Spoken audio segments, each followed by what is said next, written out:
Seperti yang sudah dibahas sebelumnya, bahwasanya psikolinguistik itu kata Ibu Ricci Tatalia kemarin, dia adalah ilmu multidisiplin dari ilmu psikologi dan ilmu bahasa.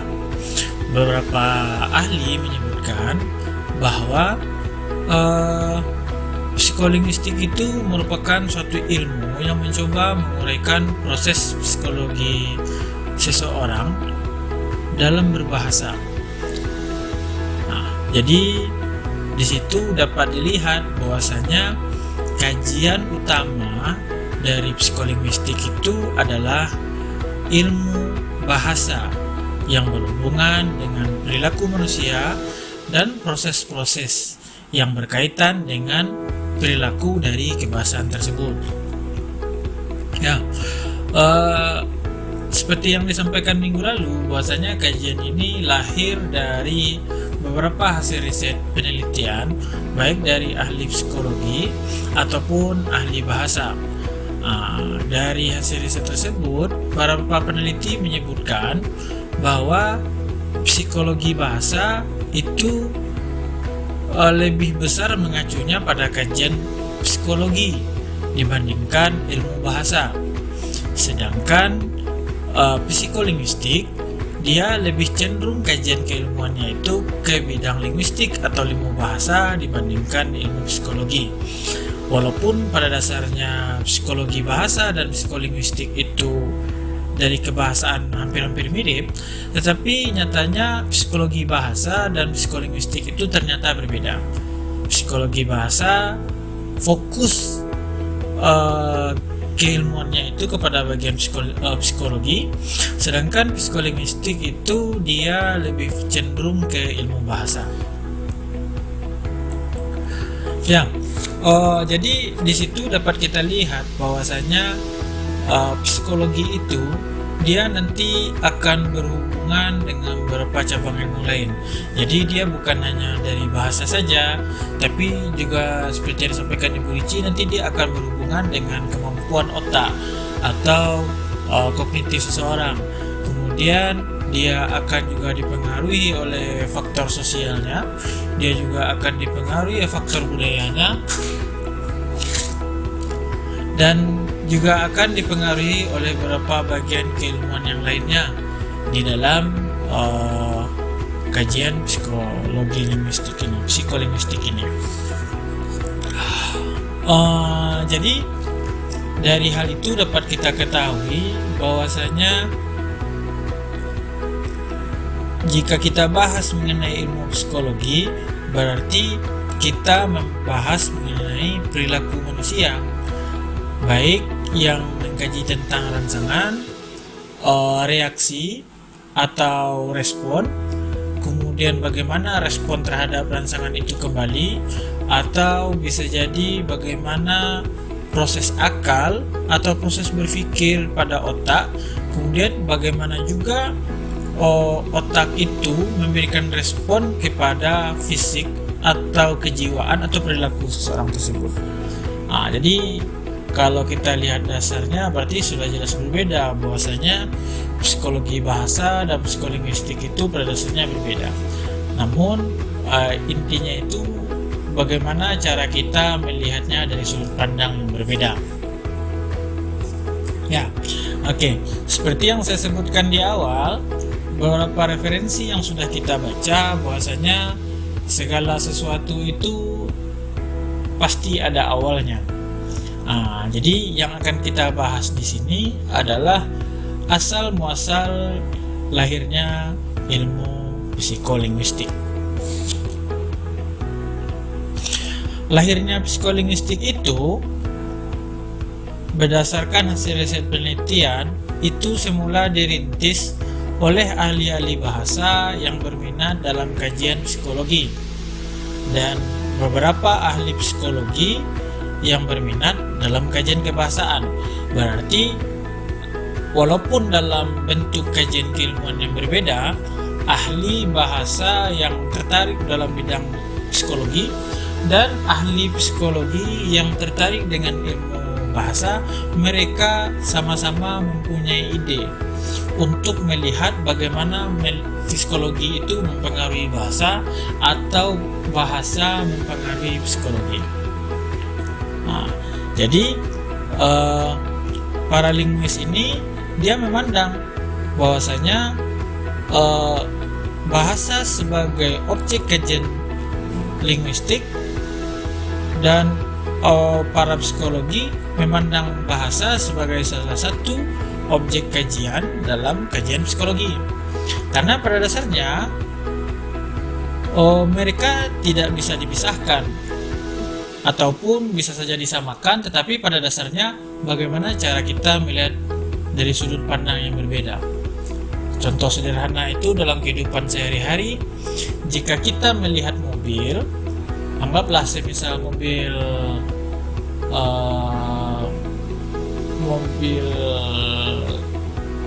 box terbuka. Jika kita melihat dari depan, kita hanya akan melihat kepala dari mobil box tersebut. Tetapi kalau kita lihat dari belakang, maka kita akan melihat boxnya serta bagian mobil kepala bagian belakang. Walaupun pada dasarnya kita melihat dari sudut pandang yang berbeda, tetapi pada dasarnya yang kita lihat itu adalah mobil box. Jadi seperti itulah kira-kira gambaran seorang ahli bahasa dan ahli psikologi melihat hubungan bahasa dan psikologi. Dari Simanjuntak pada tahun 1987, dia menyebutkan sebenarnya kajian psikolinguistik itu sudah ada jauh sebelum ahli psikologi dan ahli bahasa menyampaikan hal itu. Karena dua aliran dasar utama dalam psikolinguistik itu dia berangkat dari empiris dan rasionalis, yakni yang berhubungan dengan pengalaman dan otak.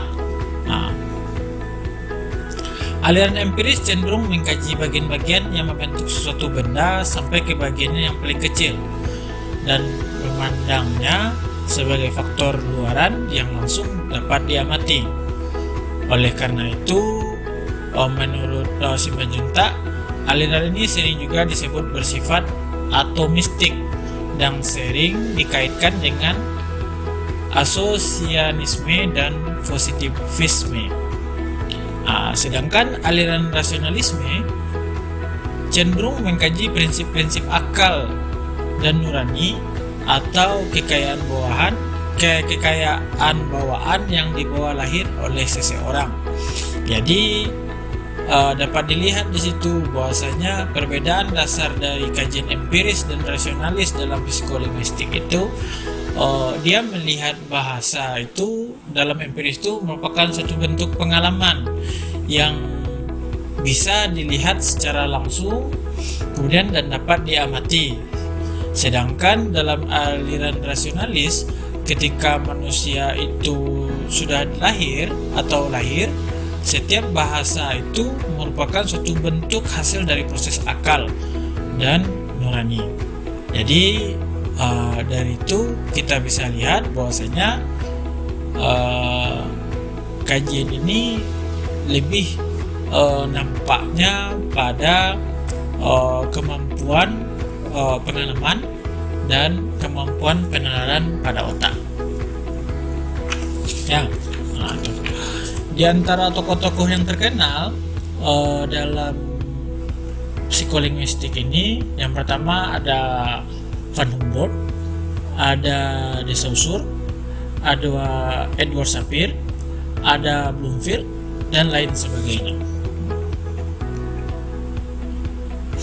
Secara sejarahnya, aliran ini pertama kali berkembang dalam bentuk seminar-seminar psikologi dan linguistik yang ada di Eropa dan di Amerika.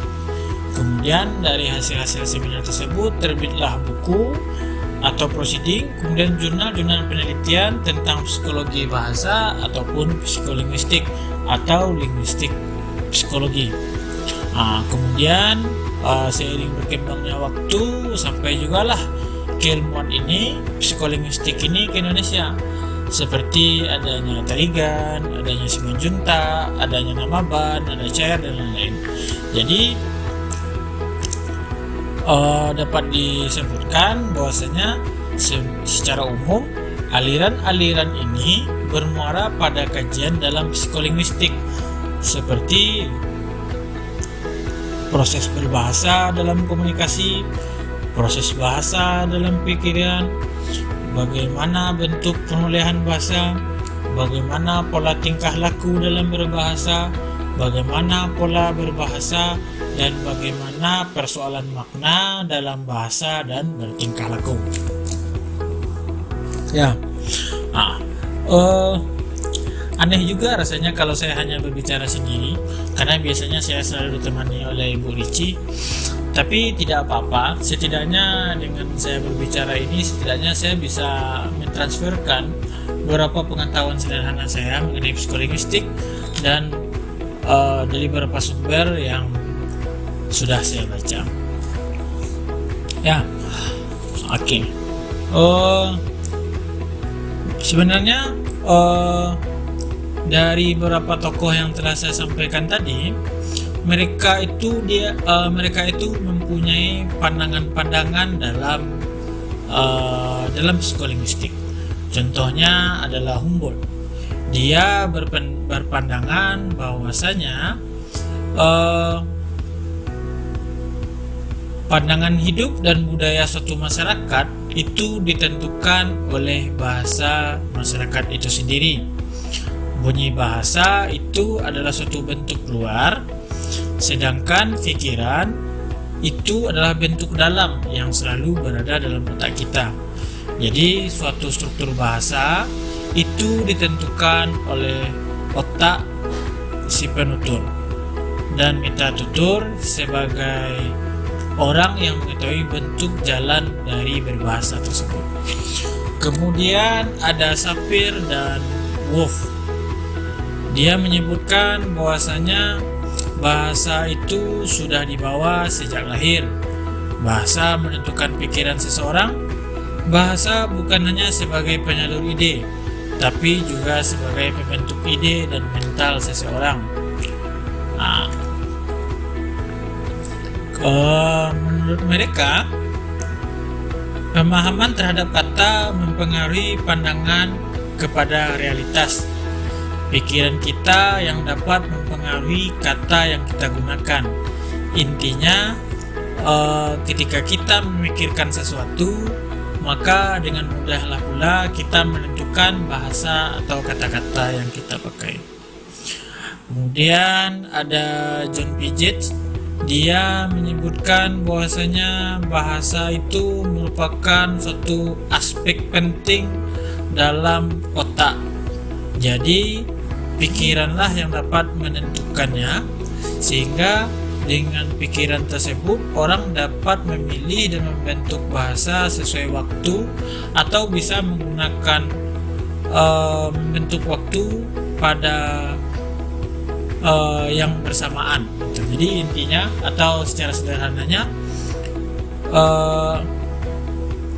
dalam berpikir kita dapat menentukan bahasa itu bermacam-macam, sehingga kita bisa menentukan bagaimana bahasa yang kita pilih dalam menentukan bahasa yang akan kita pilih itu. Kemudian ada Chomsky. Inilah yang kita kenal dengan hipotesis nurani. Pikiran dan bahasa itu terpisah, sehingga struktur-struktur dalam bahasa itu sama, kemudian dia tidak ada hubungannya sama sekali dengan pemikiran, termasuk kecerdasan, karena kecerdasan itu memang tumbuh dengan sendirinya, sedangkan bahasa adalah alat yang dimiliki oleh manusia untuk berkomunikasi yang menghasilkan stimulus dan respon terhadap kemampuan otak seseorang. Itu jadi sesuai yang dengan saya sampaikan tadi, sebenarnya kalau kita lihat dari itu, para tokoh dan para ahli sejarah ini dia bersumbernya itu memang dari dua bentuk. Pertama dari pengalaman, dan kedua itu berasal dari kemampuan akal. Jadi kalau kita telusuri sampai ke atas, berarti sudah ada sejak Plato dan Aristoteles. Jadi pada dasarnya keilmuan ini sama, cuma yang membedakannya itu bagaimana dari sudut pandang kita saja untuk melihatnya. Orang psikologi melihat bahasa itu sebagai objek yang untuk diteliti dalam psikologi, sedangkan orang bahasa melihat psikologi itu sebagai objek yang diteliti dalam bahasa. Tergantung bagaimana cara kita untuk melihatnya saja. Tetapi karena yang kita bahas ini adalah psikolinguistik, berarti yang harus ada garis bawahi atau yang harus kita garis bawahi adalah bahasa itu adalah sumber atau unsur pertama kita dalam meneliti psikolinguistik, kalau nanti mau membahas mengenai psikolinguistik. Karena pada dasarnya bahasa itu dalam psikolinguistik itu kita bukan hanya membahas bahasa secara struktur, bukan hanya membahas mengenai bentuk perilaku, bukan hanya membahas mengenai bagaimana otak mempengaruhi bahasa, tapi seperti yang saya sampaikan di awal tadi, ternyata ada faktor luar juga yang mempengaruhi berbahasa seseorang, mempengaruhi perilaku seseorang, dan mempengaruhi otak seseorang. Contohnya berbudaya, bersosial, dan lain sebagainya. Oke, itulah cerita atau imun lentera ilmu untuk kita pada siang hari ini. Saya mohon maaf untuk pertemuan kali ini saya harus sendiri. Semoga di podcast berikutnya kita dapat diskusi lagi dengan Ibu Rici atau dengan teman-teman yang lain yang mau diskusi dengan kita. Kita akan usahakan bahas mengenai sesuatu hal yang lebih menarik lagi. Oke, saya Wahyudi Rahmat, terima kasih. Atau saya Wahyudi RM. Wah, ketahuan deh saya Wahyudi Rahmat. Ya, tapi tidak apa-apa. Deskripsi profil saya ada pada bawah video ini. Silahkan di follow Instagram dan Twitter saya. Jangan lupa subscribe, like, dan komen serta share podcast kita pada siang hari ini. Saya Wahyudi RM, mohon pamit undur diri. Selamat siang. Assalamualaikum warahmatullahi wabarakatuh.